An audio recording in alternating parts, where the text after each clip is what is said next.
everyone, to the Indie Hangout podcast. I am Neumatix. You may know me over on YouTube or over on Twitch with an extra X at the end. I am joined, as always, by my amazing co-hosts, Kronos and Maz, and as well as a special guest. What's up, guys? How's it going, everybody? Kronos here. You can find me on Twitch and YouTube at OSOK Space. What's going on, guys? Maz from Maz Tech Gaming over on YouTube. And this is our season finale. And we brought a very, very special guest on with us today. And that's right, it's Hideo Kojima. Yeah, let's go. Hideo Kojima, absolutely. How's it going? You've lost your accent for this podcast. Yeah. I've been faking it this entire time. Wow. So, guys, you heard it here first on the Indie Hangout podcast. Hideo Kojima is actually YemmytheFerret this whole time. Kind of, I feel like we're in an episode of Scooby-Doo now. He's a liar. Really good friend of the show, and more importantly, a very close friend of mine on YouTube and on Twitch as well. YemmytheFerret, welcome, sir. Hey, thanks for having me on. Thanks for being Absolutely. here. No, it was great having you on the last time, or the first time, obviously. It was a lot of fun, and all three of us were like, yeah, we need this guy on for the finale. So, man, it's like, it's a tearjerker. It's the end of the season, guys, and on to new beginnings afterwards. But there's a lot to go over because, I mean, we're going to probably be recapping a lot of the fun stuff we've done throughout the year. I mean, did you guys realize this caps off at about 8 months together for the season? It's pretty crazy, right? Because we started That's recording wild. in April. Yeah, we started recording in April. Our first episode aired May 1st of this year. Looking forward to many, many more. I know things have been kind of busy, but you know, with life kind of getting in the way, we're all doing different things within our industry, in the gaming industry, in the content creating industry, personal life kind of getting in the way, work especially getting in the way. I mean, I wouldn't say that life is getting in the way as much as work gets in the way. Life just kind of happens, right? But work definitely gets in the way. Yeah, of all this good shit. Yeah. So I think it's good for us to take the holiday season, you know, for our families and kind of reevaluate, and we'll come back strong next time. So Absolutely. Yeah. And, you know, it's been fun doing this, and we've never missed an episode. We've never missed an upload, I should say. Not to say we haven't missed a recording. For our listeners that may or may not know. Lord. Oh, man. There's been 2 secret episodes that we recorded, as Maz stated, back in April. And we recorded 3 episodes in April. So it was the very beginning of April. We got this all together. And it's all, I mean, we had 2 episodes we called rainy day ones. And so it was probably 3 months in, we finally had to use our first one because things just happened, right? And so we uploaded that. And I don't, for some reason, I wanted to keep it under wraps that it was that we actually recorded it that week. And Matt's like, oh, yeah, that was a rainy episode. Up in the Discord, Yes. I'm like, damn it, I didn't want. Yeah, no, you know what? I'm just being stupid about it. No, but at the same time, when you look at it, how it played out, you could tell the chemistry. We hit it off with the chemistry right off the bat. Yeah. But we just got better and better. And so when you hear it and you are listening to it every week, and then all of a sudden you hear like, "Hey, Maz, thanks for joining the Indie Hangout podcast thing," right? You know, you're not used to it at that point. Yeah, here's the podcast thingy. We do every week. Yeah, the thing we do every week, the Indie Podcast Hangout thing. So, I mean, when you, like, all of a sudden we take a 6-month-old recording, it just seems off. So, I mean, if people that are listening to it every week, they're gonna hear that. Like, what is this? Yeah, and that was like your perfect point with that too. Yep. No, it's good. It's been a lot of fun doing this, honestly. It was all just off a whim. It's something I think at least I had been thinking of for a while. I know Maz is thinking of for a while. Kronos, we threw him in the mix because it's like, you know what? I haven't done something like this before, but let's roll, man. So I love that too. You're just like, let's do it. Yeah, these two guys were like, "We know you can't swim, but we're throwing you off the deep end." And I'm like, "Okay, That's time to how learn." a lot of terrible fathers teach their kids to swim. So, I mean, right? Unfortunately, I never learned to swim. No, we can help you, man. I always sink. I never float, so I always could not swim. Oh, they all float, Georgie. Man. And of Yeah, course, so we have to drag Yemmy kicking and screaming into the mix every once in a while, too. yeah. Yeah, we gotta get him in here. That's because it's something, as we're doing this, right? I tried a podcast before. Maz has tried podcasts before. And Yemmy has been running like this guy's a machine. He was running like 3 of them at the same time. And I'm like, how the hell is he doing this? Because I'm having such a hard time with one. Oh my God, dude. I just don't know where he finds the time. It's like the busiest man on YouTube, I call him. It's like, and he's going into his 30th year of the podcast, which is amazing. I can only hope to make it 30 years. The You one will. podcast, it's really just all rainy day episodes. I record them in bulk, and then I'm like, all right, well, this one's probably good for this week. That's a little behind the scenes movie magic on YemmytheFerret there. Love it. I love it. I love it. And the Ferret 64 is definitely honest to God, not trying to blow smoke, but my favorite podcast right now. I listen to a lot of podcasts, but that's the one I look forward to on Mondays. And you just actually we were kind of talking about it before we got started here. Spotify's been kind of messing with you, but it kind of like at the same time kind of create a little bit of a happy accident for you as well, because it kind of forced you to get yourself an original soundtrack, original intro for your podcast, which is pretty awesome. Yeah, seems like a lot of people are liking the change. Maybe you have to get used to it after 200 plus episodes with the other song, but Yes. the new music, I had it tailored to exactly what I wanted.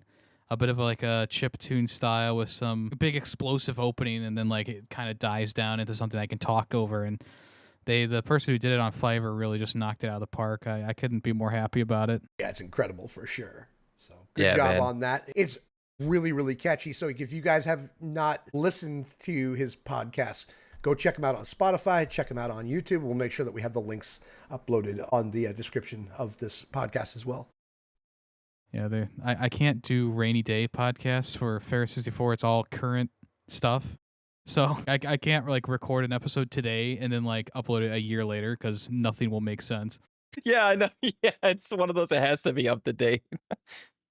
Absolutely. That's kind of some of the things that we were worried about too. It's like, we wanted to put some rainy day episodes, but as we were kind of going into this, the indie landscape is changing so much.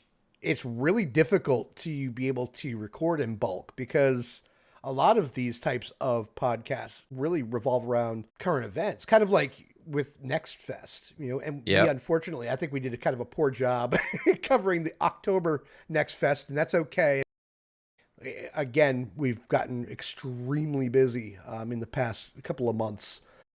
But, something we can focus back in on. But yeah, we have to keep it current with this kind of like Ferret 64 for sure. Yeah, absolutely, man. Quick note too for the listeners of the Indie Hangout.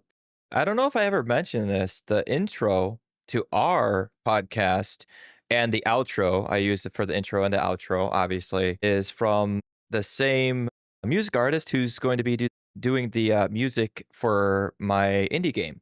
So, and if anyone wants to go and follow him, he's a very good friend of mine as well, is EC space Orduna, Orduna. He's awesome. But his music is, he's Filipino, so it's all in his language. So he may not understand it, but he's got a really good voice on him, and his music itself is really good. So, but yeah, it's funny how that stuff comes together. And I do need to go and check out one of your latest, Yemmy, so I can check out your latest intro for that. But you got a point, Maz. We did kind of a poor job with the Next Fest and everything but dude, man, we did a really good job, I think, for the Next Fest and the upcoming games like in June. So like some of the episodes that I really liked were here. I'll name it like my probably top 2. The first one we released in May was did indie games ruin game pricing? Because I almost wish we would have saved that for later because it was such a good topic that I think maybe by July we would have had an even more you could tell that cohesiveness we were getting later on. And I think it would have gone even further with that topic. So I already had to pen myself on that one. You just gotta, okay, let's dial it back. Not scare people off in episode 1. yeah. No, yeah, especially with like, you could definitely bring that back because Silksong at $20 and Power Wash Simulator 2 at $24. People are saying that those games are kind of ruining game pricing because now What? other indie. Absolutely. Well, here's the thing: other indie games are like, "Hey, why is my game $20?" And it's like a, like a, I don't know, basic kind of like indie game. So now people are they're more so like, oh well, now I'm looking at my own game and going, well, what's the value of this? So that's why they're kind of like, there's some, not everyone, but some people out there who are like, wow, Silksong being at $20 really tanked whatever, you know. Yeah, Yeah. yeah. Yeah. We heard about that. We discussed it a little bit, right, Maz? Yeah, we talked about We that did. quite a bit. We did talk about that, and I think I personally, as a consumer, find that to be a good thing. It's keeping these games in check. We were talking about how they're eking up to that $30, $40 price tag. Like, it's just funny when you guys talk about something and then like a week later it's like, and Silksong is $20. And I remember that episode, Matt's is like, oh, indie games are gonna be $40. And it's like, well, here's a huge indie game that's $20. Yeah. Funny how it It's like- works out. Yeah. And I remember there's I don't remember which episode we were talking about it when Silksong came out, and we had a brief discussion about that. And all three of us were like, it seems like this game coming in is the balance. It's balancing out the ones that are overshooting game pricing, right? Yeah, because there was a lot of people. I read off an article about it. There was like a game company that was like, well, like now, we can't put our game price over $20 because people are going to be like, well, it's not Silksong, it's not as good as Silksong. So, why would I pay this much for your game? Well, it's like, well, it's then you get into the nitty gritty of it, and like our last episode about game length and stuff. It's like, I mean, justifying paying $30 for a 5-hour game or $30 for an endless game. Do you see a problem with either one? I guess depends on how good the game is, how good the mechanics are, how it captivates you. The experience is everything. So it depends on the person. I don't think there's an issue with them kind of balancing out, bringing it to $20. If they think that was if they think their game's worth $20, then that's fine. I don't know. It's crazy when you really start digging into it and all that. To bring up pricing again. Well, yeah. Yeah. It all goes back to what Maz said. Don't bite the hand that feeds you. And the Silksong developers were like, let's throw the hand a bone. Let's give them something here to eat. And it worked out for them. Absolutely. It does regulate it. I mean, that's what I was thinking here is like when we had that first episode, we were talking about it eking up. And one of the first games that came out is still like one of my favorite games in 2025 indie games is The Precinct. And that came out at $30. And we talked about Deliver at All Costs, which is also $30. So we were kind of like, it was kind of going the way of almost immediately kind of eking up past that $20 price tag we were talking about. And it was nice to see it, personally speaking. I thought it was nice to see Silksong be like, hey, it's $20, because that's a high quality game at a reasonable price. And they realized that if you have a lower price, you're going to sell more. I'll sell 1,000 games at 20, and I might sell, 400 games at 30. And that's worth its weight in gold. Yeah, for sure. I think the other episode that I had a lot of fun doing was June 2025 Indie Game Hype Train. I think it's because it was the first episode we really focused on a full month worth of games that were coming out. And it was a lot of fun going over that one. I don't remember if there's anything else that I'm going to bring up besides that when it comes to our episodes, if there's anything else, the two other things that I really loved was having people on for interviews. And when we brought Smasher Pass, that just made it even more entertaining, you know? It also made me more upset. Yeah, here comes the Ball X Pit God. conversation. We're about to get lectured God. here. Yeah. How about let's dig in before we get into your guys' favorite episodes. How about some current events, huh? Or some past things that have been said. We are in trouble from Professor the Ferret. Man. No, yeah. You guys are talking about this Duckov game, and I'm like, yeah, it's like a top-down version of Escape from Tarkov, but like, here's Ball Pit or Ball X Pit, however you want to say it.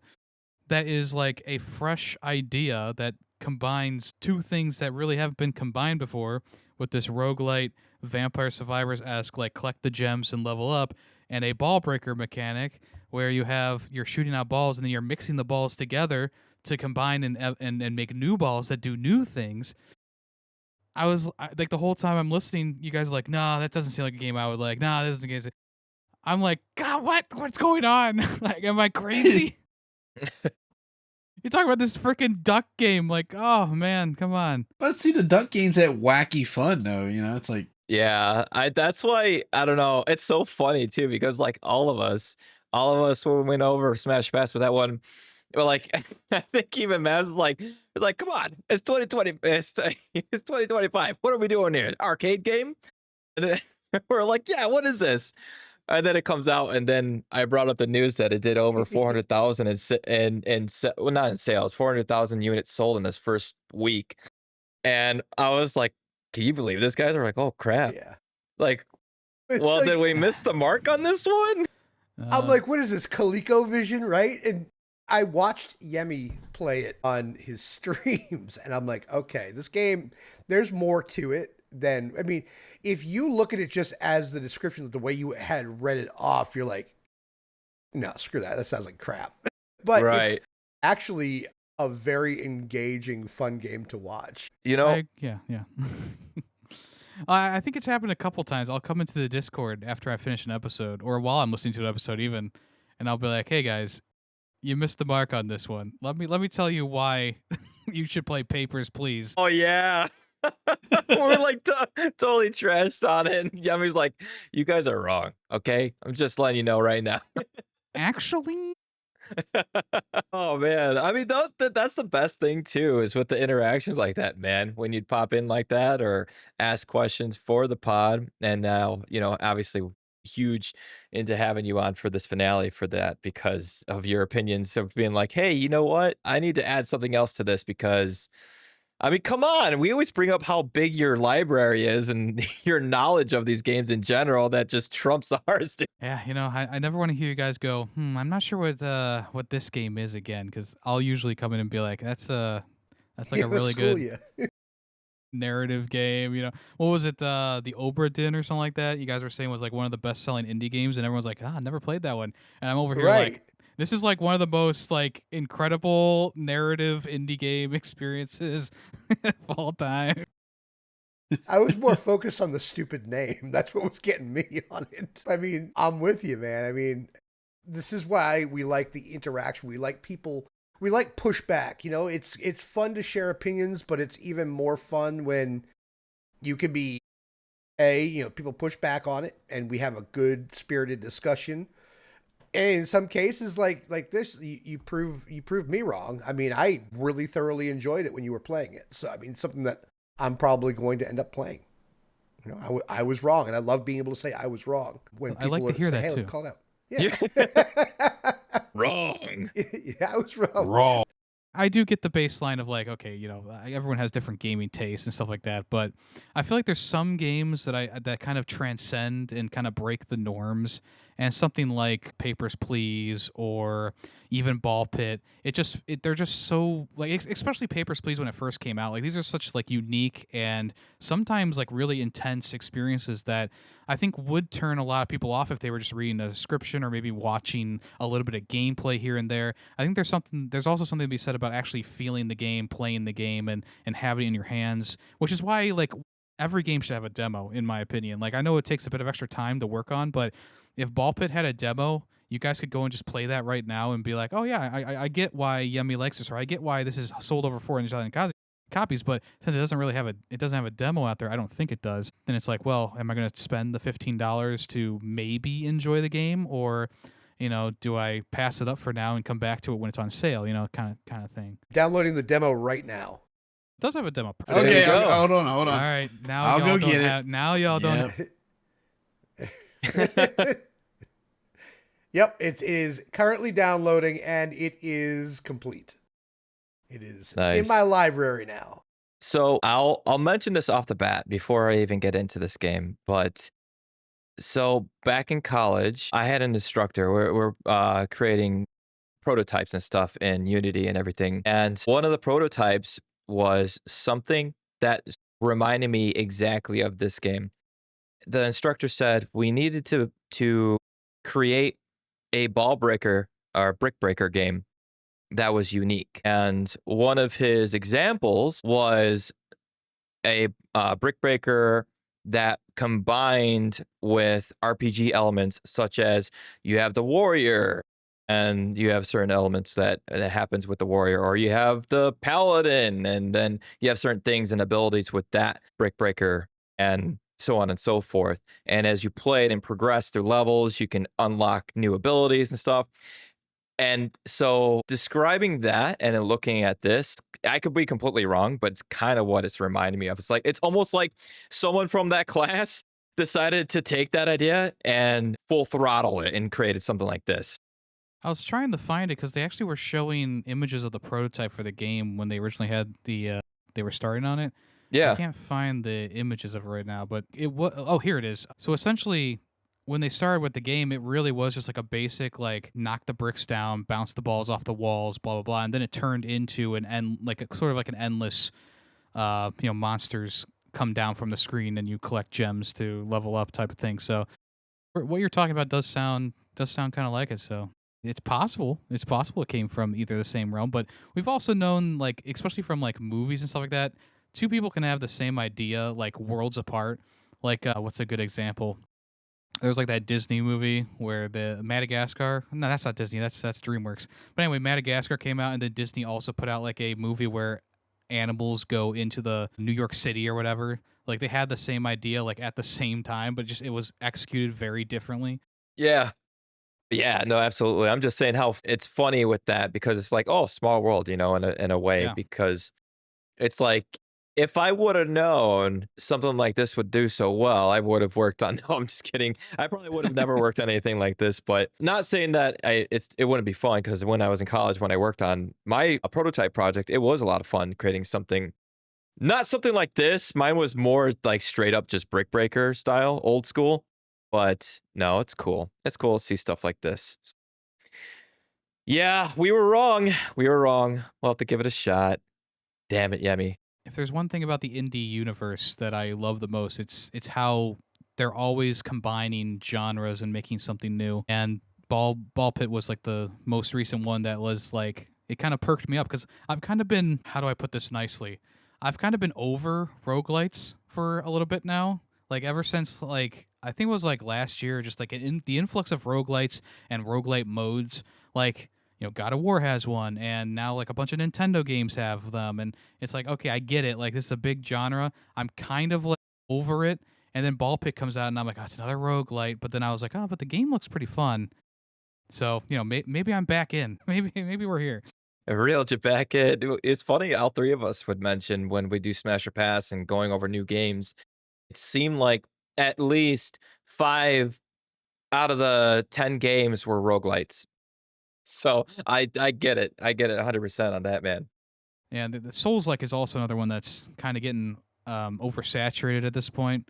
Not as bad as roguelite is right now. I feel like every game is a roguelite.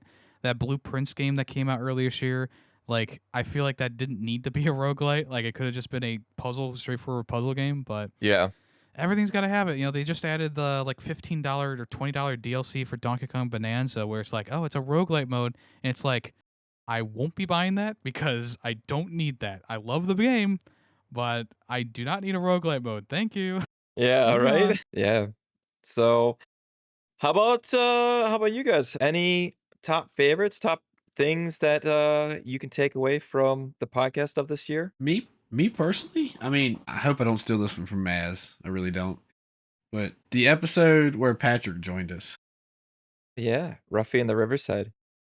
I enjoyed that one so much because it was like, you know, as somebody that's, you know, we've all constantly played games like probably all our lives for the most part. And to actually like step beyond the screen in a way and like get to talk to somebody who is creating the games. It was like that felt like it was like kind of just elevating us as like gamers, content creators, you know, everything. Like we got a little bit above where we used to be with that episode. I agree. Yeah. As a listener of the podcast, the Ruffy and the Riverside episode was fantastic. And I mean the Madhouse one was good too. Don't get me wrong. Like I'm not trying to compare things, but yeah, the Ruffy and the Riverside episode, like that's still, as a listener, that's one of my favorite episodes that I listen to. That's awesome to hear because we were, I mean, well, speaking for me, but I'm pretty sure we felt, all three of us felt the same, like the nerves, man. I think we're all like, oh my God, like, we was. we're getting this guy out. Maz reeled this one in, you know, it did his voodoo magic to go, his marketing magic to get this guy on. And I think we're all just like, man, we need to do this. We need to make sure this is good because if it bombs, then the rest of the podcast is probably not going to be so great. And I think we did amazing with that. I'm glad to hear that from you, Yemi. That is kind of solidifying that we did pretty good on that. So, yeah, it was fun. It was a lot of fun. It's also nice to have you to hear the developer saying, "Hey, I've got all the time you need. I'm having a blast." You know, for them to say that, it's really, really good. And yeah, I think you can speak for all of us. We were nervous. It was our first one, and if we did not nail it, and I feel like we did, if we did not nail it, then you know that was a great way for me to go back to some other developers later on and be like, "Hey, listen to this episode. This is what you can expect coming on to our episodes." And that's how I was able to reel them in after that. But if we were like, we asked the same questions and weren't paying attention to the answer, or we were, pushing them or asking the wrong type of questions, that can go tits up pretty quick. And I was glad to have that. And that was also one of my favorite episodes for sure. I liked our conversation about procedural generated worlds. It's probably one of my favorite conversations just because a lot of people don't understand what that means. And on top of that, I'm not really still to this day 100% sure of all of its capabilities. I love to learn. And I've learned so much doing this with you guys. I'm looking forward to kind of digging further into it. It's made me want to develop games myself. There's just so much, but it's never enough hours in the day. Work always gets in the way at the end of the day. But I think that the procedural generation one was my favorite. And I do like when we were doing in June, because like you said, we did an excellent job covering Next Fest in June. It comes every 4 months. So it's difficult for us. It was difficult this time around in October because there's Shocktober. And for me, I'm streaming the scary games during October, everything else going on. But I did enjoy the episodes where we just kind of dove into specific games for Next Fest and really had an opportunity to talk about a lot of these games. Yeah, I think my favorite part of the podcast is when you guys talk about Stardew Valley or Repo. God. Man, well, he just had to say that, didn't he? Yep, it just had to. Always like a little flavoring of Phasmophobia too, Yeah. Yeah. So, dude, how about this? Like, probably top games that were discussed or Stardew, Repo, No Man's Sky, and yeah, like you said, a dazzle of Phasmophobia. Am I missing any? Minecraft, perhaps? Oh, yeah, maybe, yeah. What's the one? No Man's Sky? Yeah. That was yeah. I think those were the top 5 right there that were mentioned the most. Yeah, probably one of my favorite comments that I made in the Discord was you guys were talking about Repo so much, and I made like the joke like, oh, I take a drink every time you guys mention Repo, and then you guys started talking about Stardew Valley a lot, and I was like, oh, picked a bad episode to start drinking when you guys talk about Stardew Valley. But at the same time, Yemmy is just coming down and sobering up from the time he said that. Right. Yeah. I actually The drink best an part entire was is Four when we went. Loco every time Repo is mentioned now. Hey, I went 2 whole episodes without mentioning it just for you. Yeah, he Yeah, did it on purpose. Kronos took it. Yeah, he took it forward with that. Yeah. He's like, yeah, I'm not saying it. I literally was like, well, I'm kind of playing the same games I have been for a while. They added some new updates to a couple of them. Like, I just kept it like not even saying it. I'm like, I'm a word around it. He was playing Epor instead of Repo. Man, no, it's awesome though, man. I mean, when it comes down to it, it's like those games always came up because there was so much to talk about. Because also, they're probably, I mean, obviously like Minecraft and stuff being, and then Repo at the time was really popping off, and obviously Stardew being the giant it is for indies in general, and No Man's Sky being the giant for procedural generation, and the fall and rise of that game technically, from when it came out to what it is now. So there was so much content to go over with those. And also, because you think about it, those games, how many times, guys, have we talked about the flash of the pan games where like they come and go and then you never hear of them again? Where at least with those games, they're still around, they're still being talked about, they still have followings. I think that's why it was so easy to always bring them up. Yeah. Oh yeah. Yeah, there's something to be said about longevity in gaming, and Stardew Valley is definitely one of those games where you got to respect it. I mean, it's going on for a while. It's a single developer. He's working on like updates for Stardew Valley still, and also his new Haunted Chocolatier game. So it's, of course you're going to talk a lot about the big wigs, Yeah. Absolutely. And I think I kind of feel like when I think back to it, Minecraft was really kind of like the beginning of the indies, right? I mean, the indies were always around, but they started getting taken a lot more seriously once that came out too. So that's kind of like, I feel like that's like where the big bang was. I could be wrong, but just kind of thinking off the top of my head, like what was really big for indie games before that? And I'm really trying to rack my brain now that I'm saying it. That was like the big one, right? Yeah, honestly. I mean, if you want to get like real technical into it, back Atari days and where, maybe 3 people worked on a game, but then the studios got bigger and bigger and bigger and bigger, and developers, teams of 30 plus, and it got to that point, and then it started trickling down again once, Minecraft came out. How much of a surprise it was too when that game came out, and most people, I don't think really, most gamers didn't really care. Like for me personally, I didn't care who made the game. I'll be honest. I was just like, hey, this game looks cool. I'm gonna play it. And I didn't like it. Yeah, I'll bitch about it for a bit, but that was it. And I'll move on to the next game. I didn't really care. Like back in the day, it was always, the next Call of Duty coming out, which it still seems sometimes, but maybe that's dying down too. But I know when I did hear, I think it was from a buddy of mine had mentioned that where he was really into like looking up all the news of games and like who made it and whatnot. And he goes, yeah, did you know that technically it was made by one person? And I think like having that said, it was like a bomb went off in my brain. And I was like, what? How? And it was almost unbelievable. I was like, no way, dude, you're lying. It's like, no, I don't think so. And yeah, so because of that, really foot forward for a lot of other devs to be like, if he can do it, I can do it too. Well, infamously, did you know E.T., the video game, was developed by one person? Yeah, good old E.T. Yes. And that and guy almost was single-handedly killed video games. Right.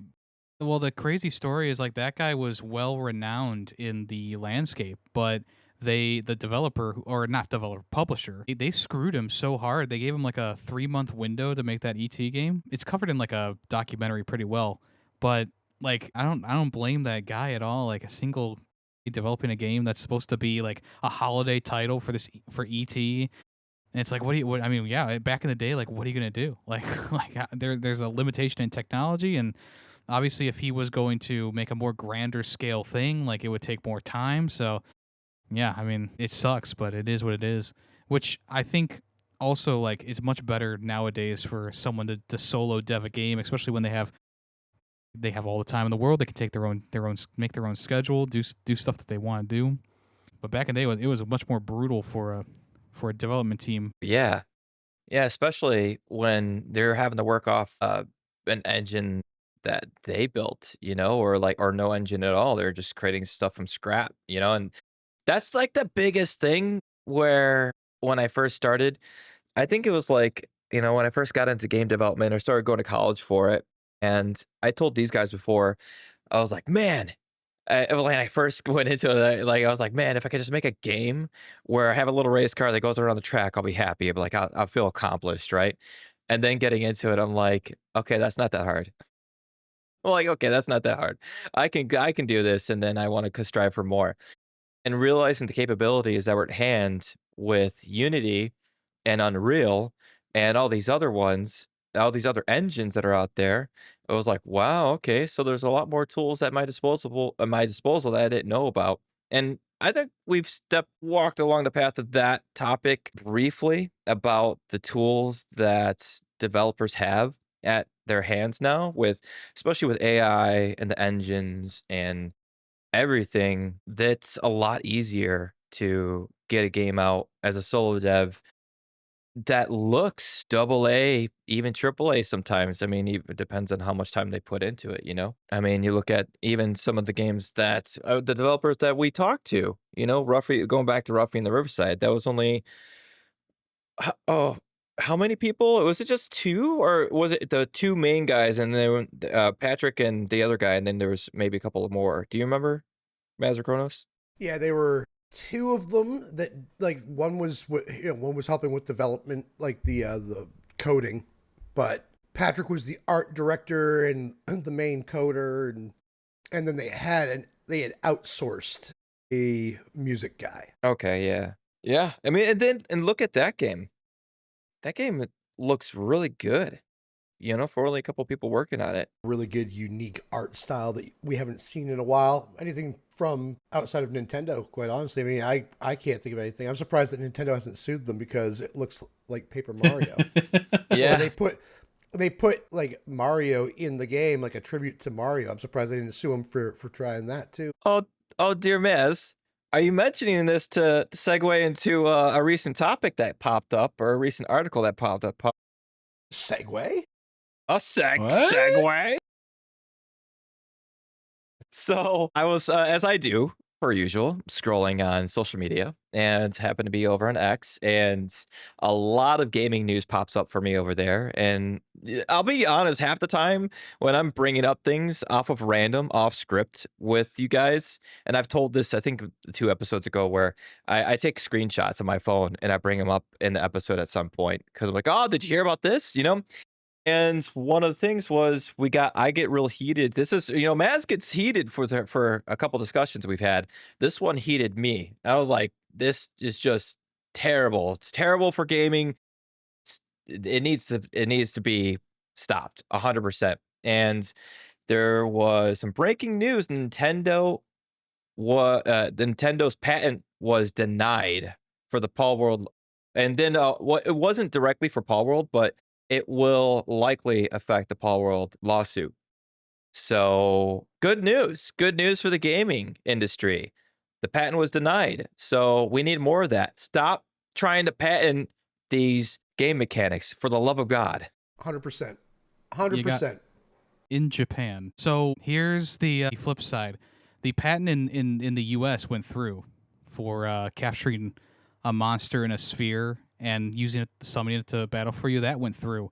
But in Japan, they denied the patent. So Palworld might still be under some trouble. I think they already updated the game to not have spheres for their Pokemon type characters. But yeah, that's the big asterisk there, is the patent did not go through in Japan. And there was actually quite good reasoning inside of the article that I read. But back in September this year, the patent did go through and was granted in the U.S. Damn. Okay. Yeah. So I didn't read too far into it. I just read that quick snippet and was like, "Oh, awesome!" It's terrible. I didn't look into it either when you said that. I was like, "Oh, well, that's good." They kind of catching a break, but it sounds like they didn't really. I really thought that there was some sort of legal protection from shit like this anyway. It bothers me, and you guys know that my biggest pet peeve with all of this is like that Nemesis engine. Yeah. From Mordor and Shadow of War. I mean, that is such a good mechanic, and it is a game-changing mechanic. It really changes the dynamic of a game. I mean, I love Shadow of War, Shadow of Mordor, those games, because it's different every time. Like the interaction with the enemies is different every single time you play it. And that the fact that they patented it for the next, well, we got another 10 plus years on it.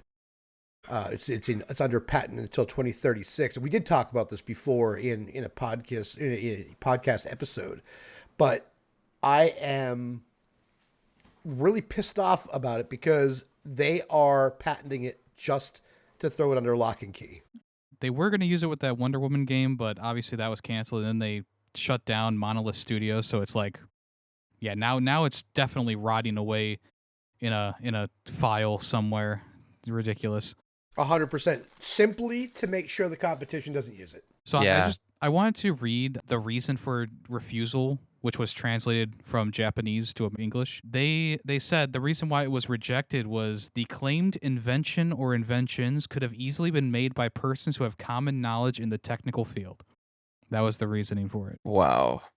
I mean, these guys have heard it from me before where this is coming from, once again, when I was in college, one of my professors was like, I think that had come up about, because this is, back in, I don't even know, 2012 or something, 2013. Remember when I went to college?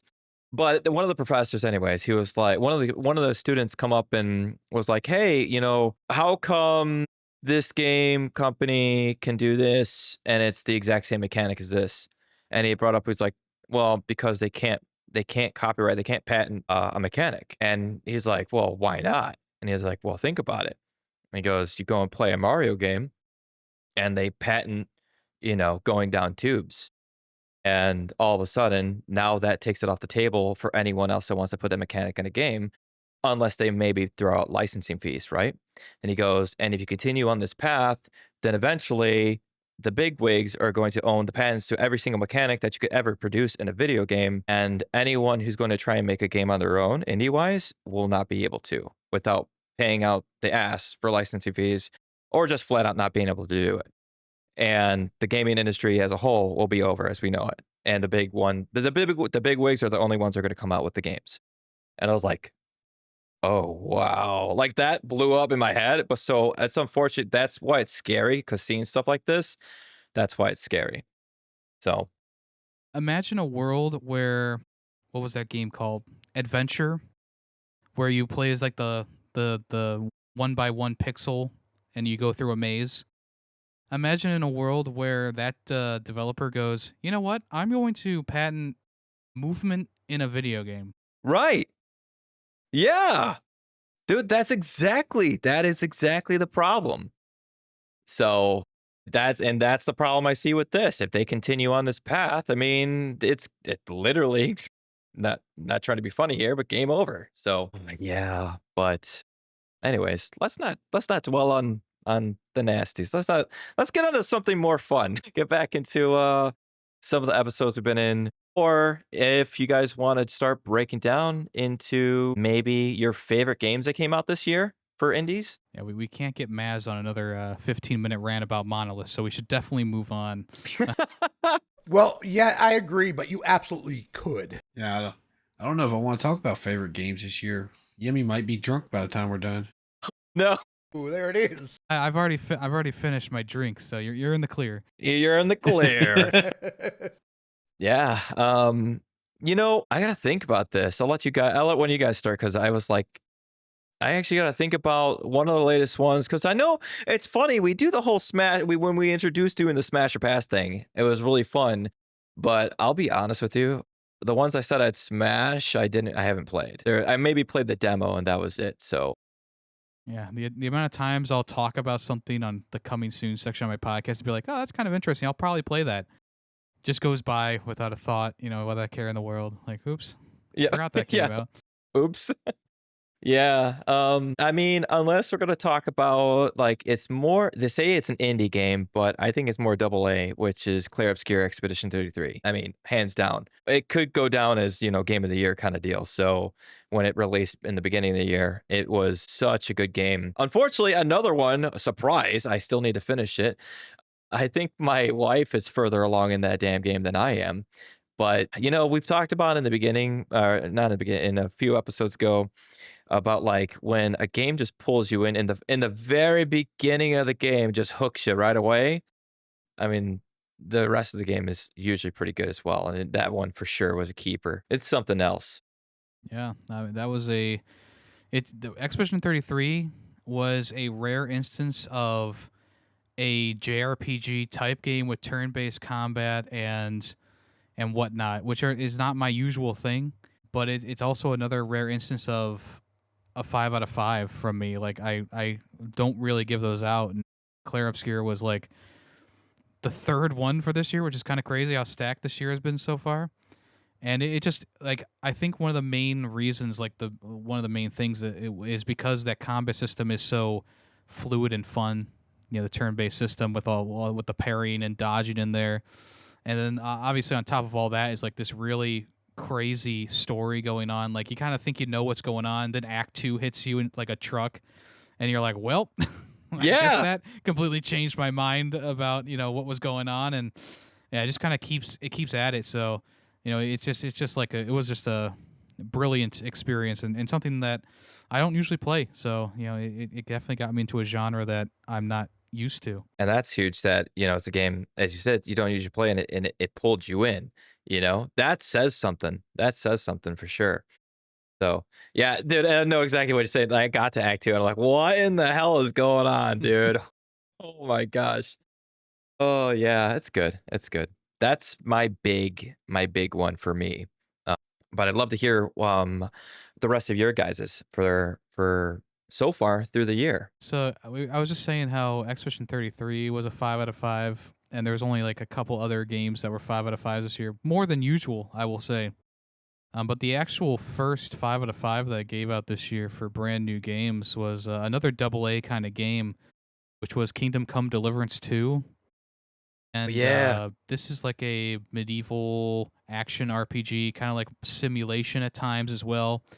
And I played the first game, and the one thing that was my complaint about the first game was the combat was just so weird. It was hard to get your mind around it and keep it in your head from playing it to from day to day. And Kingdom Come Deliverance 2, even though it still starts you out in like a bit of a weird place where like all of a sudden you hit your head and you're like, I don't remember how to do a parry anymore, or riposte.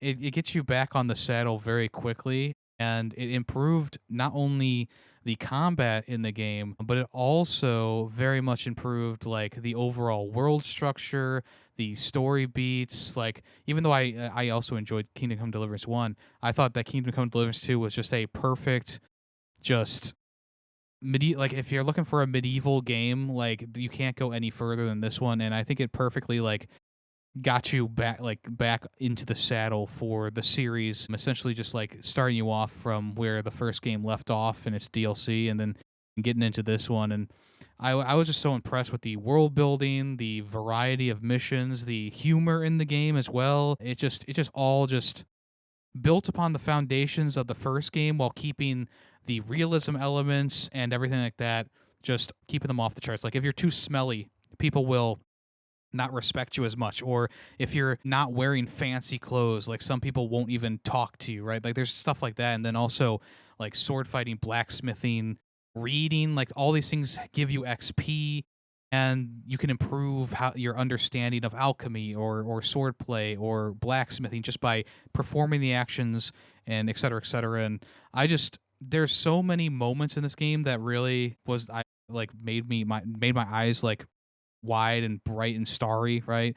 And it all just came together so well. And then I haven't played the newest DLC yet, but it's rare for me to play a game as long as Kingdom Come Deliverance 2 is. I mean, it's like a 50-hour game.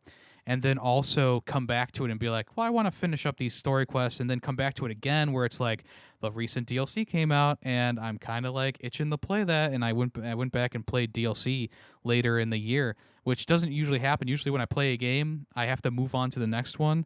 But there was something about Kingdom Come Deliverance 2 where it was like, yeah, I'm gonna bug you a little bit, be in the back of your mind while you're playing these other games. So, yeah, I would say like even though it's a long one and it does take a little bit to learn the mechanics, once you do wrap your head around it, it is a perfect experience, and it was exactly what I was looking for at the beginning of the year when it came out. Nice. Yeah. It's funny. That's a game that came up on my radar that I wanted to get into, but I lost track because as you said, it seemed like more than usual there was a lot more games that popped up that were really good from these studios, and I think I was getting this game and Avowed confused because just not having the background of knowing what Kingdom Come Deliverance was. And it's just, it's like the front of it's a guy with a sword.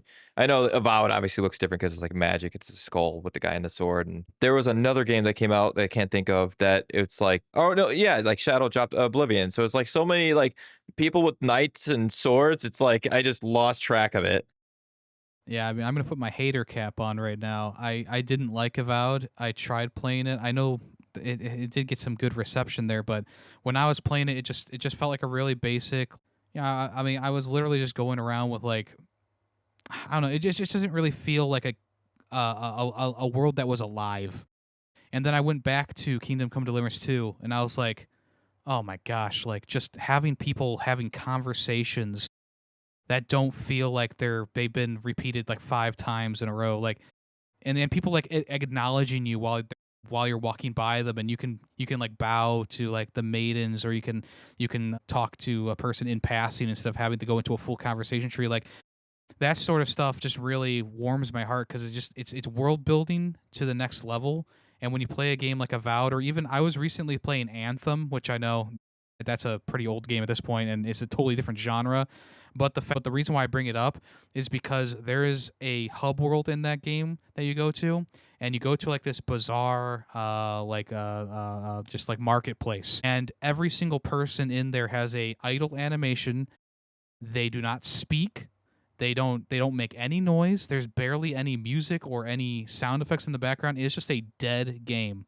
And then you go and play Kingdom Come Deliverance 2, and you're walking through a town, and you hear the horses, you hear the mud beneath your feet. The guy who's in the stocks, the what are they called? They put the clamp on you. The guy who's in there, he's like yelling, like, "I didn't do it. It wasn't me," And you're just walking past people, and they're saying, "How you doing today, sir?" or whatever. Like it just felt so alive. And like, let's say you want to be really wacky and take off all your clothes, except for of course your underwear. If you walk past someone in your underwear, they will comment on like the fact that you are practically naked. Like there's little things like that I wouldn't even like if I didn't have any armor on in Avowed. I guarantee none of the dialogue trees would change at all. But in Kingdom Come Deliverance, if you don't have armor on, well, now you are scum, and the captain of the guard will barely even talk to you. So just cool things like that just really elevated it above anything else that had even come out yet that year. And honestly, a lot of stuff that has come out, even the Oblivion remake, I feel like Come Deliverance 2, just like in terms of like medieval fantasy, it just smashes it out of park. Obviously, if you want magic and guns in your fantasy game, like you're gonna go with Avowed or in terms of magic with Oblivion. But if you want that hard, not like I guess hardcore, kind of medieval fantasy RPG, can't go wrong with Kingdom Come 2. Well, you sold me. I got it up on my Steam right now. Let's Like, go. I'm gonna get this one. You guys remember Okay. Grana Banana? The hell are you talking about? What? Maz, are you okay? Do you need to go Are lie you down? all right? I could have sworn you knew him, Yemmy. He was a YouTube creator a long time ago. No, I've never heard of him. But he's no longer a creator. He kind of took off. But he was streaming that original, Kingdom Come Deliverance. And I was commenting on it. And I was like, this is really, really cool. He's like, hold on a second. And he actually gifted me the game on Steam at full price. It's like, my God, dude, that was really fun. I have not played 2 yet, but it seems like there's a huge improvement over the original. And the original was popular too. Yeah. I didn't realize some of the nuances that you just mentioned, but I'm definitely like new. I'm sold. I think I'm ready to pick that up too. Yeah, it takes a minute to get used to the game mechanics and stuff like that because it's all very technical. Like the first game, it was also the same way, but I felt like it was even more complicated for seemingly no reason. Like swinging a sword just felt like the weirdest thing in the world. But Kingdom Come 2, they streamlined it a little bit, which I know was a little bit a bit of a contested thing for among people. But for me personally, as a person who just wants to go into a game and enjoy it, like the fact that I don't need to learn all the different swing patterns and whatnot, like there's obviously people who love that and go off king. I'm not gonna poo poo you for that, but also like just having like that. So essentially, how the combat works is there's like 4 different directions you can hold your sword, and then you learn through playing that you want to do a left strike when they're doing a right strike, or you want to do a riposte and you have to be the same direction. Like all that stuff like comes throughout the gameplay and learning from the masters in the game. Whereas like the first game, like they kind of just throw you into the gauntlet, and it's like I don't know what I'm doing. But Kingdom Come 2 definitely has more of a path for you to take early on to keep you on track. Absolutely. But that's not to say, because Kingdom Come 1 has a really great opening where you're at your father's blacksmith forge, and then like the King Wenceslaus's men attack, and everyone who you've been interacting with in this small town are slaughtered. Like that's still one of the best openings in video games, in my opinion. Like because you're like, oh, I'm gonna spend some time with my father, and I'm gonna spend all this time, and you like get to know these people, and you're like throwing poop at a house as a prank. And then you come home a day later, and it's like, and King Wenceslaus's men are attacking, and everyone who I know is dead. Nice, man. How about you, miss? Any breakout game that just is imprinted into your brain that you can't let go? Yeah, there are a couple standouts for sure. I'll start with the number 1 game for me, and I honestly. And I don't know if it was the marketing or what. I mean, just the top 5 indie game like candidates that I've seen here for Game of the Year right now is Hollow Knight Silksong, Hades 2, Clair Obscur Expedition 33. And we said that would probably be on there. Blueprints and Split Fiction. Those are like the top 5 that seem to be the ones that might get it, including, and also there's a couple of other ones like Peak as well, because Peak did phenomenal. But the one that stands out for me, it's not on that list. It's The Precinct. I thought that would have done a little bit better because it's an isometric indie game. And the cool thing about it is it was like, GTA, but from the police perspective, which was kind of cool. You pull people over, you can do sobriety checks, you can search them for contraband, you can either arrest them or fine them if they're littering, and sometimes they will attack you or they'll run off when you go to pull them over. Just a lot of really cool mechanics to a game that kind of made it, I think, unique compared to all the other games that came out this year. I was surprised that it didn't take off as well as it did, for sure. I thought that was a lot of fun.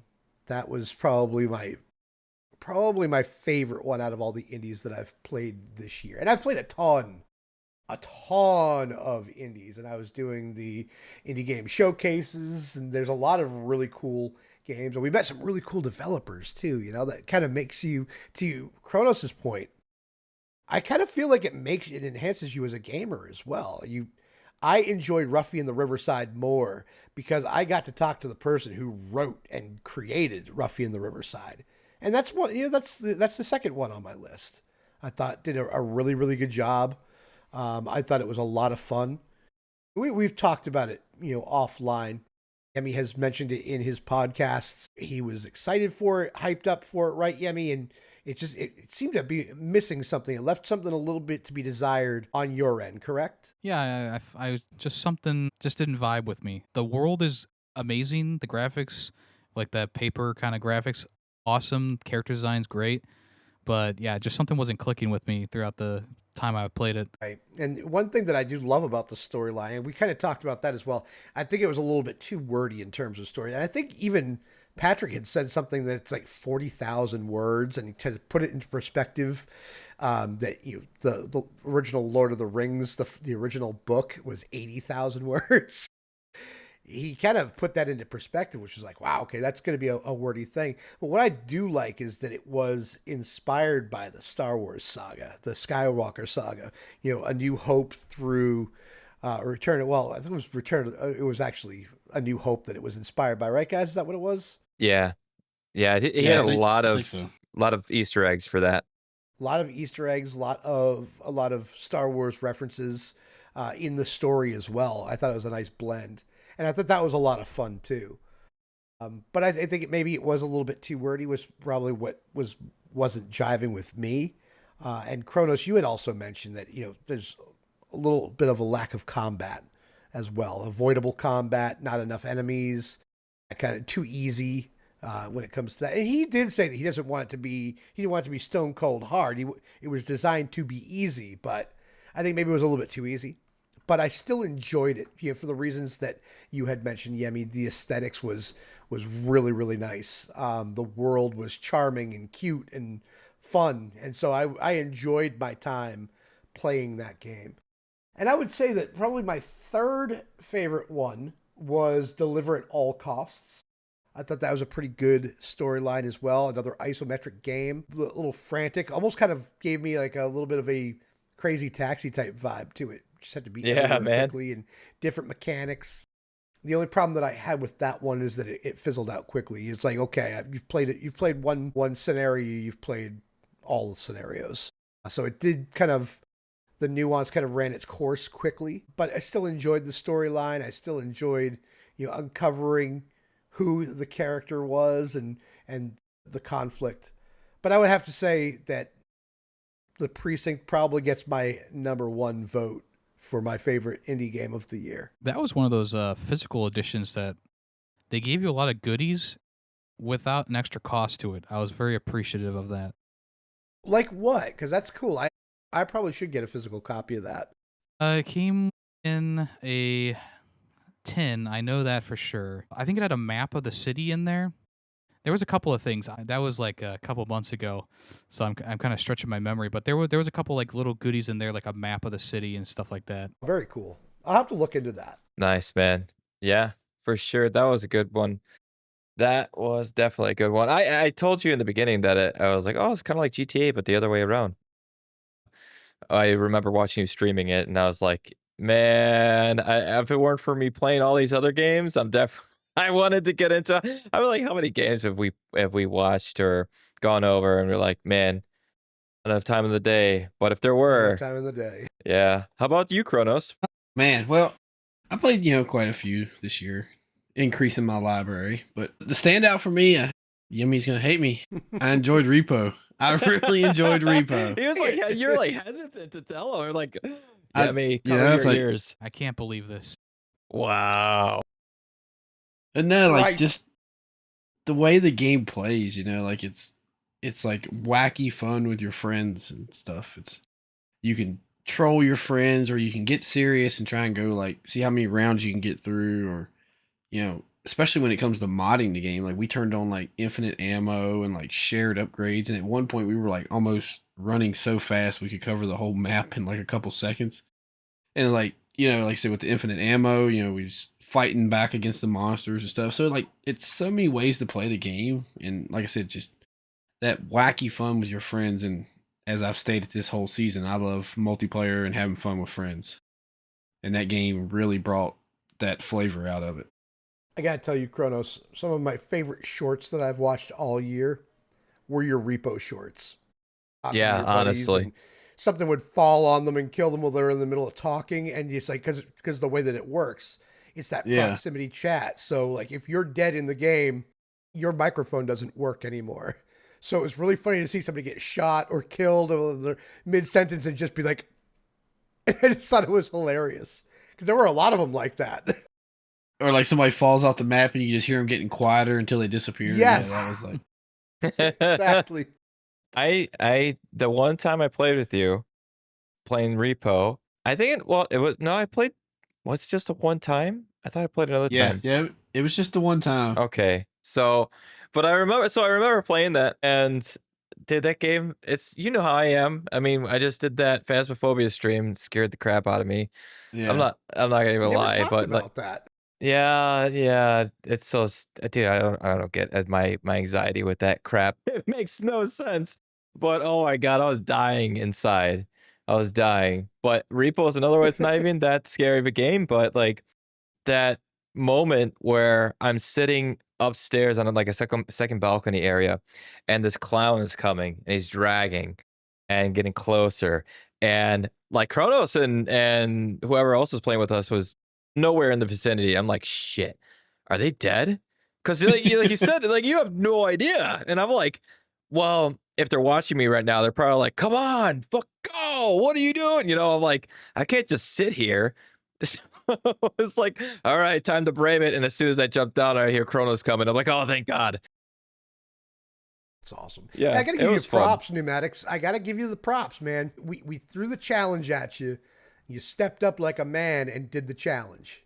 Yeah. You did this. You did the stream, bro. Yeah.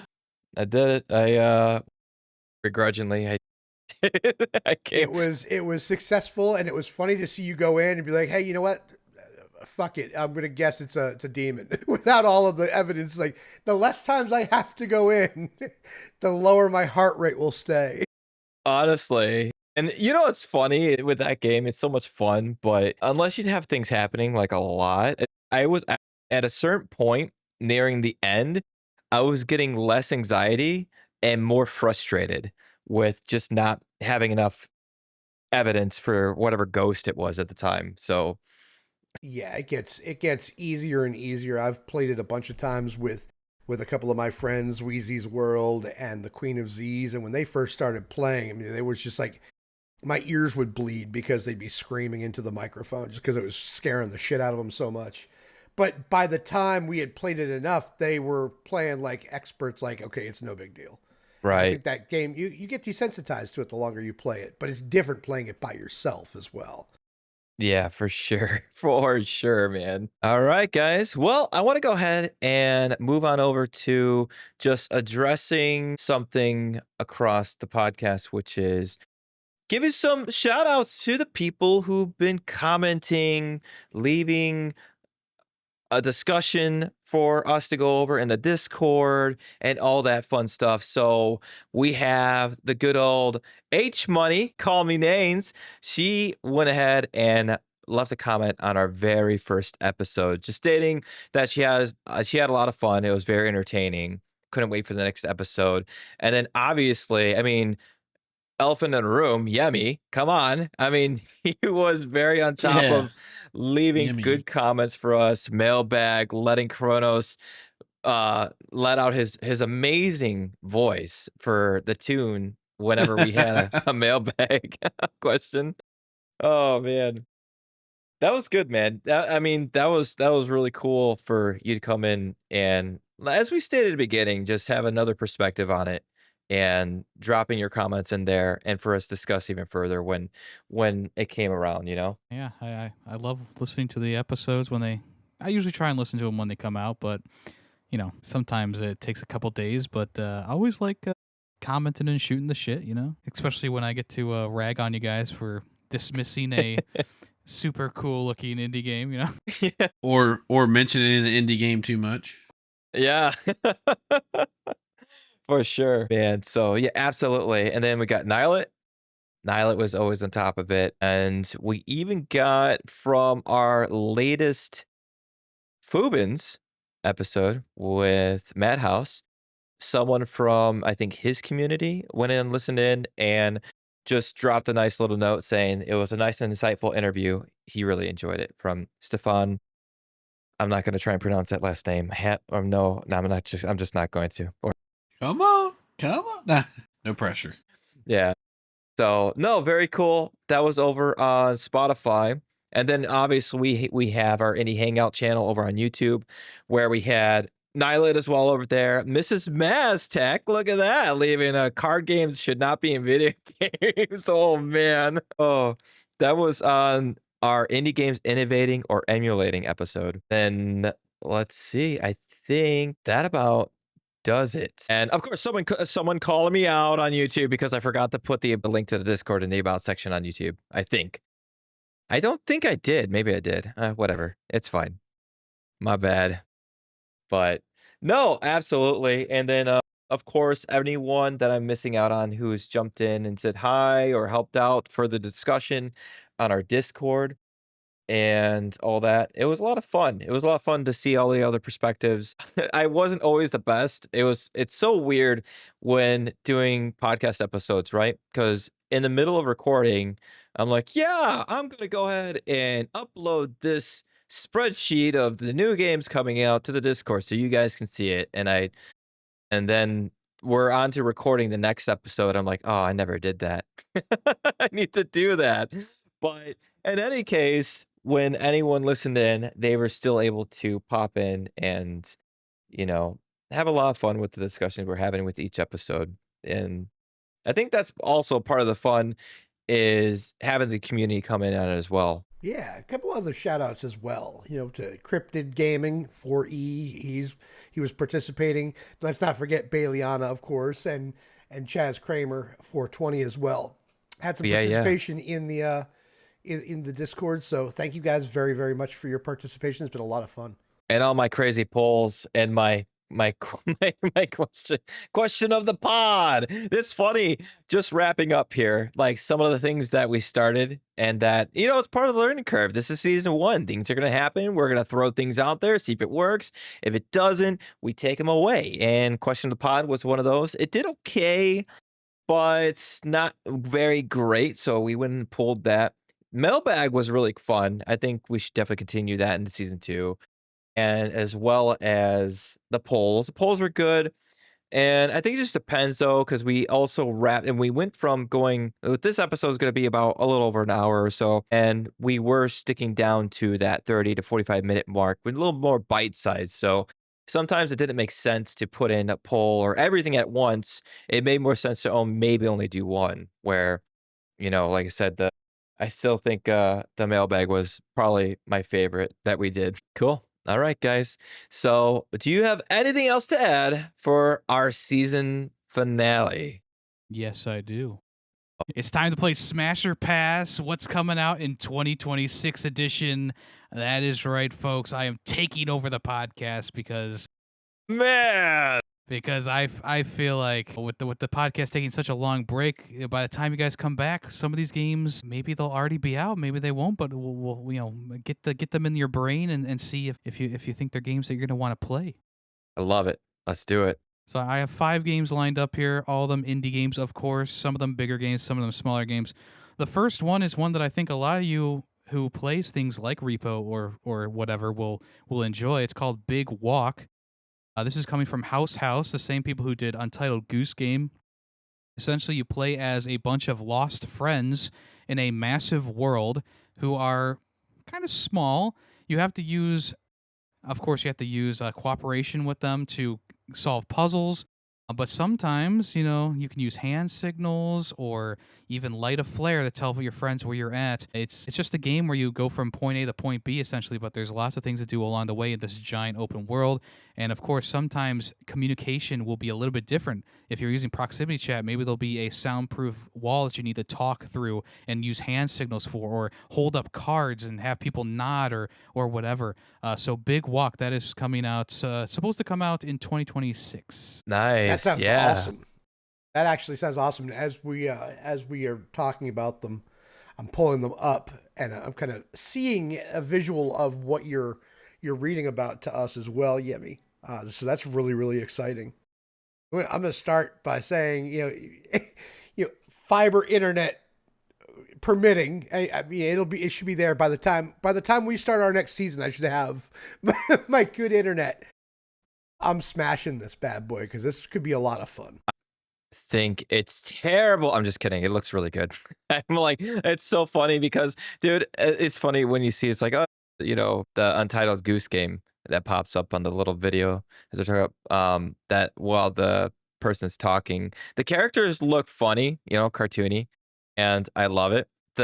Compared to like the landscape looking like really realistic. So I think this would be a lot of fun. I think when this comes out, we all need to jump in on this together. And of course, internet permitting for Maz. It'll be there, Maz. You'll be fine. Yeah. As long as as long as they don't do a repeat of 2024, right? We'll be good. Yeah. So heavy smash. I'm gonna agree on the smash. Just like looking at it, like the whole, the characters are just kind of like a real plain design in a way, but the backgrounds and the landscape and everything is just real detailed. I like stuff like that. It makes it like unique in its own way, just from that aspect alone. This is Yeah, right up right. your alley as well, Yeah. Kronos, because like this is your type of, this is the multiplayer thing that you like to do. Yep. Yep. Sweet. We got a winner right off the bat. Ding, Love ding, that. ding. All right, next game. This is called The Florist. This is going to be coming out in 2026 by developer Unclear Games. This is a take on an old school, like, fixed camera Resident Evil game, but instead of fighting zombies, you are in this, like, colorful world filled with plants, and you're playing as a person who just kind of stumbles upon this town that's been taken over by vines and lots of different growth. And in a Resident Evil style, you're fighting like shambling, walking plant monsters with fixed camera angles and also plenty of old school puzzles in there as well. Definitely caught my eye when I saw this game. It was actually very recently shown off. So yeah, it looks like it's a pretty cool throwback kind of game while also putting its own spin on it with plant monsters instead of zombies. This So, looks... sorry, man. Go ahead. No, go ahead, New. Yeah, I was gonna say, how dare you take my love of plants and turn it on me? Oh man, I am sorry. I'm gonna pass, but it looks good. It's just you guys know how I am. Even if it's plant monsters, it's got some horror to it. I don't think I could do it. I'll watch one of you guys play. I'll put it that way. I'm good with that. Is your favorite DC character Poison Ivy by chance? I decline to say whether it is or not. I love the way this game looks. It is a gorgeous looking game. I do like the fixed camera. The only thing that I would worry about is, does it have the same Resident Evil 1 controls? Hopefully not. But I will tell you right now, I'll be smashing this. It's already on my wish list. That's right up Maz's alleyway, though. Absolutely, man. %. Yeah, I can't say no to this bad boy right here. I'll be honest with you. It's a gorgeous looking game, and I'm sure it's probably going to be really good. And I'm going to stick to the theme of, if I had time to play it, I would smash it. I think that's very valid. Because I think I said this on your Discord, where it's like, I think we should change Smash or Pass to like Smash, play right away, or Pass, like maybe Pass as in like I'll get to it eventually. So it's valid to pass up on something, but maybe keep it in the back of your mind, you know? Absolutely. Oh, for sure. What about you, Yemi? Especially when it looks like Smash or that. pass That here? game looks good. All these games I'm smashing today, by the way. All right, there we Yeah. go. Yemmy's already. He's like, yeah. Not only Straight is he up, all smashing of them, them. he already has smashed them. Yeah. We all get sloppy seconds by I was by about default. to say it. I'm like, oh god, here we go. I know Maz is going to. Oh yeah, don't waste those opportunities. I got 3 more for you. This next one is one that has been making the rounds. It's called Screenbound. This is a game where you play as a video game developer who gets sucked into the game with a Game Boy in his hands, and he's going in a 3D world while also playing a game on his 2D Game Boy screen. This is coming from Crescent Moon Games, and this is a very wacky and crazy concept of like just kind of space manipulation almost, in a way where you are walking in this 3D world, but you're also looking at your screen, and depending on where you are on the screen, you, like, let's say you need to move left on the screen. Well, if you move left in the 3D environment and you fall off a cliff, well, now you got to restart. So it's a very cool concept, something that I don't really think I've seen before. And this is one that's even Jeff Cayley has like done a bit of a shout out to it, and it's one of those games that it looks very unique and very cool, and also harkens back to the old days of when I was playing on a Game Boy Color, playing those 2D Donkey Kong Country games. Like it kind of speaks to me nostalgically, but also in a cool concept wise kind of way. It's really cool looking. Dude, it's trippy. I'll tell you that. I'm watching this and my eyes, just from watching, I don't know, maybe it would be different playing it versus watching it, but it's, definitely something I haven't seen before. It's great to see new concepts like this popping in. just to see even if they work, you know? And I don't know, man. I don't know if dude, this one's hard. I can feel my eyes getting tired while watching gameplay of this game for sure. Yeah, so I'm just curious if so here's the thing. If there's a difference in playing it versus watching it, I would smash. But I just feel I think I'm gonna pass just because I feel like the fatigue would just set in within an hour of playing. I think I would just be like, well, yeah, your eyes switching from 3D, 2D, 3D, 2D, 3D, 2D, and it's like, ugh. So maybe, how about this? I'll choose that option that you bought earlier, or just a minute ago about. How about this? I'll smash, but like later. Like I'll see how it goes. Yeah, maybe if a demo And comes out, you know. Give it a yeah, try. I'll do the demo for sure. I think I'm with you on that. We talk about this a lot. We've talked about it in previous episodes. You know, being innovative. What makes you stand out? And this is a mechanic I've never seen before. That's really cool. That's a really good idea. And this is kind of like that swap mechanic that was in Ruffy and the Riverside. I hadn't seen that before, right? This kind of is a little bit more, I would say, profound. As much as I love that, I am 100% going to pass on this for the reasons that y'all just mentioned.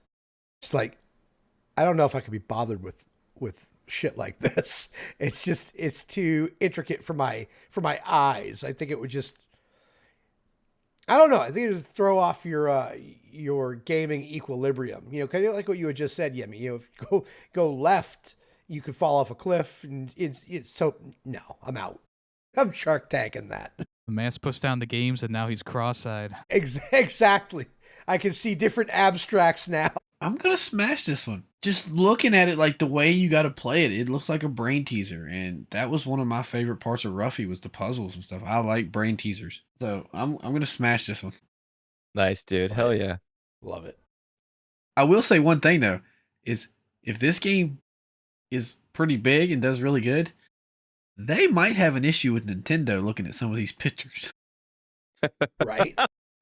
Because the one picture I'm looking at, he's holding a Game Boy SP, and it's the Steam. It's from Steam. Yeah, I mean, Yeah. we're like not talking about, but also talking about it, right? Like we don't want to let Nintendo on to this game here, but yeah, Right. Because they'll be like, "Hey, they're making money. Yeah, we want Let's that sue money. them. Yeah, let's sue them, and then we'll make sure that we patent it so you can never draw any handheld game again." All right, next up, it's a game called Densh Attack. DENSH Attack, all one word with an exclamation point at the end. This game was originally supposed to come out in 2025, but they pushed it back to spring 2026. This game combines a Jet Set Radio kind of looking environment, and it also combines something like a Tony Hawk Pro Skater, but you're playing as a subway car, runaway subway car, and you go across these various tracks and environments doing flip tricks and spin tricks and stuff like that, while also having like this crazy, almost anime-inspired kind of look and feel to the game. It's very high octane, and it looks like it's going to be a hell of a lot of fun to pull off some of these tricks while also riding the rails. I'm smashing. Because like as soon as he said the name of it and I looked it up, before he said anything, I was like, that looks like Jet Set Radio. Mm-hmm. And then like it was like right when I went to say that, he was just, it's when you came in and said, you know, it mixes like a Jet Set Radio vibe. And I'm like, that is one of the original Xbox games. That was like the first ever Xbox game that I 100% completed. Smash. It's got that gacha look to it too. Like you said, the anime style. I've always liked the Tony Hawk Pro Skater type games. I was watching the trailer here. I think it'd be a lot of fun. Yeah, you got a triple smash on this one. Let's go. Dude, this one looks Is good. that our first one? No, second, No. I think. Yeah, close.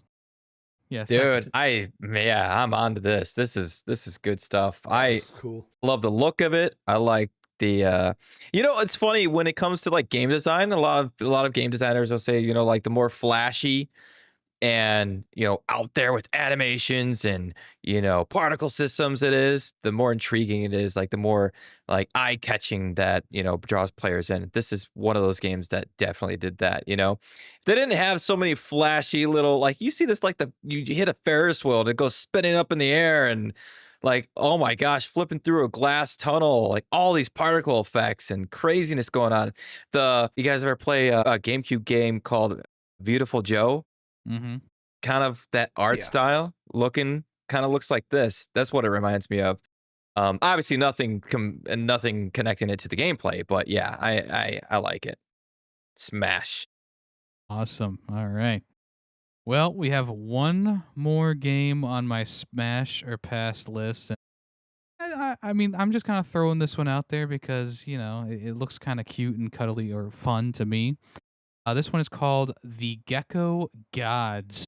Now, this is coming in 2026. It was supposed to come out in 2025 once again. This is a relaxing puzzle platform adventure where you play as a gecko on a lonely island. And maybe things aren't quite as they seem out there, but it's got a very nice looking, almost like a watercolor type graphic style to it. And you play as this cute little gecko. Like, how can you go wrong? Ha. Ha ha ha. Yeah, news gonna pass. Yeah. I'm calling it right Yeah. now. Yeah, you mentioned puzzles. News It's like, too nope, many- out. I'm out. That's exactly why I said that. You guys know me way too well, I swear. I need to pipe up sometimes. It's good. Yeah, I'm gonna pass. It's it's funny though, because it kind of reminds me a bit of a game that I played, I think back on the PS2, which was, my gosh, it was a gecko. Do you guys remember the big green gecko on the front? I think he had a Gex? yeah, Gex. I have no idea if it really is anywhere like close to being like this game. I mean, No. yeah, I it was can like tell you more of that. like a Crash Bandicoot kind of style. What that game was, maybe. Gex had a couple different styles. So he had a 2D phase where it was like a platformer kind of game. Then he had a 3D phase where it was more of like a collectathon type thing going on. Oh, okay. Yeah, so my memory's terrible, by the way. But for some reason it bothered me, like, oh, maybe it's like that. No, yeah. So, yeah, I'll pass. There is a I- demo It, for this game, by the way. If I just see that. Yeah, download Get God's demo. I'm always up for, because it looks really good, right? And I have said that I don't like puzzle games, but I mean, come on, I've played Legend of Zelda Breath of the Wild and Tears of the Kingdom and like all the shrine puzzles. I definitely work through to figure them out. So I'm not opposed if the gameplay is great, but I'll give it a shot with a demo. But for now, I'll say pass. I'm gonna give this one a smash. I like the way the game looks. I do like puzzles. I like to do puzzles. I played Alan Wake 2 last weekend, and that puzzle started pissing me off a little bit. But other than that, I don't I'm a think this big- one will have that in depth of puzzles to it. just became like, it got to the point where it's just like, all right, let's go, enough. But yeah, it doesn't look like it would be that in depth for sure. I have already downloaded the demo here, so I'm looking forward to trying that as early as tonight. But I would definitely smash this game. I'm gonna have to pass. I know I said earlier I like puzzle games, but I feel like this game is just too. I don't want to say like plain for what I like to play, but I don't know. Just like looking at the pictures, there's not a lot to it in a way. I could be wrong, so it could be one of the ones I change my mind on later. But for now, I'm gonna pass. All right. There's one more game that I just remembered that I would like to put forward to y'all, if that's okay. Absolutely. Honorable mention. This one is called Final Sentence. I actually just played the demo for this past week. It is a battle royale game where you are in a room filled with about 20 other people in front of typewriters. And there's a guy standing next to each table, and he has a revolver. And if you mess up 3 times within a segment, like a sentence or a paragraph, he will load a bullet into said revolver, spin the barrel, and shoot you. The more you What mess was up, that word again? God. the more bullets get loaded into the gun. This is, of course, like I said, kind of like a battle royale, so whoever gets to the end of their paragraph typing first wins, everyone else gets eliminated. Now, this is just a demo for the game, and it was a really fun proximity chat kind of game where people are like screaming and stuff before they die. As a person who is decently good at typing, I found it to be a very fun experience. But if you're like, you know, tic-tacking on the keyboard, I can see you not wanting to play this. But this is coming in Q1 of 2026 by developer Button Mash, and I think it's a pretty unique and cool concept, and it's executed pretty well for the demo. I'm hoping that they add more modes, like a marathon mode or something like that, with the full release. What's the name of it again? Final Sentence. Sentence spelled like the end, like a period, like an end of a sentence, like a string of words. Nice. Type about 110 words per minute. I was schooled on the typewriter to date myself. My mother was very big on feet flat on the ground, home keys, ASDF, JKL, semicolon. In high school, I took computer keyboarding classes, and I've run with it ever since. I mean, it just works, especially with my line of business where I'm writing up a lot of proposals, I'm writing up a lot of information, white papers, whatever. It definitely helps. This is something I'm smashing the crap out of. And I'm installing the demo right now. You're gonna break my hard drive tonight. If it's got like not like a, well, I guess you said battle royale, but like if it's got like regular smaller modes to where like, you know, you can keep it just you and a couple friends, I would definitely smash this game. It could be in the full release. Just the demos out right now. Not too much known about the rest of the experience. Yeah, because I mean, I can just picture it now, like, you know, like you and like 4 or 5 friends just sitting there, like all of us, you know, sitting there going like, oh, come on, no, not, you know, like, yeah, I could, you know, that would be fun. But I don't think I could do it as like a big like 20-player battle royale to where some of these people are like professional typers like Maz. The full release is supposed to have up to 100 people in the same room together. So yeah, see, I'd be like the first one dead every round because you peck at it with the you get no, I don't peck at it. Nope, I don't peck at it. You know, proper hands, J and F and everything and stuff. But I don't know. I've never been good at remembering where the letters are at. Now you put me on like the number pad, I can do multiplication all day long, like problems. Just I could roll through that because we had like a little test thing, you know, where it was like solve all these math problems. Yeah, I could fly through that without looking. But when it comes to them letters, like I said, I'd be first one dead in this game every time. 100% smash. Let's go. Yes, I will get into this. For sure, dude. I'm on the same with Maz. Gonna download the demo. As you were speaking about it, I'm like, I wishlisted it right away. Me and Bayliana, we used to have typing competitions between one another. All right, so. Oh my God. Yeah, it's so weird because we both had a really, really, really strict typing teacher back in high school, and so much so that I remember he'd always come over and put the box over your hands for the final test. Or it wasn't a final test, like it was a couple tests. Like it's like 3 days in a row of doing that. And he'd come over if he saw or heard you using your pinky, he would come over and smack the table with a ruler and scare the crap out of you. He would yell at you if your fingernails were too long. Yeah, like crazy stuff, like weird. But I love it because it made me a good typer the way I am today with stuff. Made it just so much easier. So yeah, I'm sure Bayliana would love to jump on this too, just because it'd be another way to be like, all right, who's going to get through the, you know, who's faster at it and who's not going to make as many mistakes. So I think it's a fun spin on things, you know, because you think of battle royales, this is not something you think of with the battle royale. So dude, I mean, come on, guys. When it comes to indies, that's the biggest thing, is they're pushing the envelope. They're making things pop out that you never thought of, and you're like, wow, okay, this actually works. So yeah, I love it. All right, I will hand the podcast crown back over to you, Neumatix. I'm glad that I feel like this was a success. Like I feel like I was able to get some smashes out of you guys that I wasn't expecting. So I feel good. I feel good. Nice. Good stuff, man. Good stuff. That was good. I love it because you brought the good old Smasher Pass to the finale, and it was good. Yeah. All right. So, guys, that about wraps things up, unless we have anything else. But I think we covered a lot, and we covered a lot for the finale. We're running close to, I think, the longest episode we've ever had, which makes sense for a finale. And it was good to kind of reminisce in the beginning, talk about our favorite games, and do our little shout outs and do this last Smasher Pass for the season 1. And quitting time, boys. Yeah. Yeah. And we don't have to beep anything. That's good. Yeah. We don't have to beep anything. No beeps. Yeah. But, you know, it's been fun. And I know we did this technically a little earlier just because we knew that holidays were coming around the corner. And with how things are going already, craziness is going to ensue. You know, with Thanksgiving around the corner, and then we have Christmas after that, and New Year's.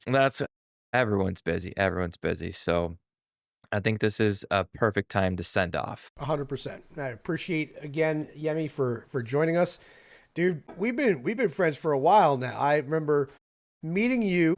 You were playing a prop hunt. And I came in from my buddy Superbird. He knew you before I knew you, and that's how I met you. And we just hit it off ever since. So you're a good friend. You're an amazing content creator and streamer, and it's an absolute honor having you join us on the podcast. So thank you very much. Yeah, I appreciate that. I'm glad that we connected so early on, and I mean both of our streaming and content creation careers, and yeah, it's been great seeing you kind of get back on your feet now and really start to crank out the content, and I'm excited to see where your channel goes and where life takes you, man. I appreciate that. I'm excited for you as well because I think we're going to do this together, my friend. 26 is going to be a special year. Heck yeah, man. It's been good. It's been good to, with everything. It's funny how things come together, with all of us meeting each other at separate times, getting together, and then collaborating together tonight, and not just tonight, but the night before. And, finally speaking with Yemmy, for that first episode we had with you, for having a guest on and everything. It's funny having all this come together and putting out great content and then helping each other put out great content and pushing each other to the next level with this stuff. So I see great things all around, obviously, and I think we're all going to do really great things. And, there's going to be a lot more coming from all of us. So I love it. Love it. I agree. And you guys have pushed me tremendously. Best decision I ever made was joining this podcast with you guys. And, one of the biggest things that I got to take from this, quite honestly, not only growing as a creator, but really getting to get closer with you, New, and finally, getting to meet Kronos and getting to know him as well. So those are my biggest takeaways from this of anything. It makes me to have friends as close as you guys. It's made this podcast extremely successful to me in my eyes. It's pretty crazy to think because I was sitting there thinking earlier, I'm like, how did I end up here? In a way, not a bad way, but thinking about how it led to this. And I'm like, I hadn't really watched anybody stream for a year and a half. And I seen New was live one day and I clicked on his stream and I was just chatting with him about games and stuff. We were talking about the price of games and how, the amount of content you get was kind of ridiculous nowadays and stuff. And next thing you know, he's sending me a message hey man, just want to know if you're interested. And I'm like, I thought about it. And at first I was like, I don't know if I really want to do this. But then I was like, you know what? I've never done it before. I want to start doing more with my content and getting out and meeting new people. And I'm like, I jumped in and I'm glad I did because you guys have been awesome. Good old sly random message from me. I'm like, hey, you interested? Yeah, man. It came out of nowhere. And I was even talking to the missus about it. I'm like, I've never done a podcast before. And she's like, well, it could be something new. I'm like, yeah. I was like, you know what? I'll try it out, see how it goes. And like I said, really glad I did because it's personally, if I had never joined this podcast, probably in my entire career, because of the way it's going right now, I'm not saying it ain't gonna get better, but I probably would have never been able to talk to game devs or meet people like Yemmy and stuff because I never really branched out much. I just turned a game on, played it, and that was it. See you later, Right. Absolutely. Cool. What a ride. Yeah. Cool. All right, guys. Well, that is it. We thank you all for listening and being a part of the discussion, either with the comments over on YouTube, on Spotify, or in the Discord. It's been amazing and looking forward to many more. Obviously, of course, thank you so much, Yemmy, for joining us again. It's been awesome to have you on and have your perspective. And, well, this one's going to end a little different because unless coming to season 2, right? Well, season 1 is at the end, and we aren't really sure if or when season 2 will start. We'll end it off with this, that we had started releasing episodes every Thursday at 5 a.m. Central Time, 6 a.m. Eastern, and until next time, you guys have fantastic holidays, and we hope to see you in the next one. Bye. That is a wrap. See you later. So long.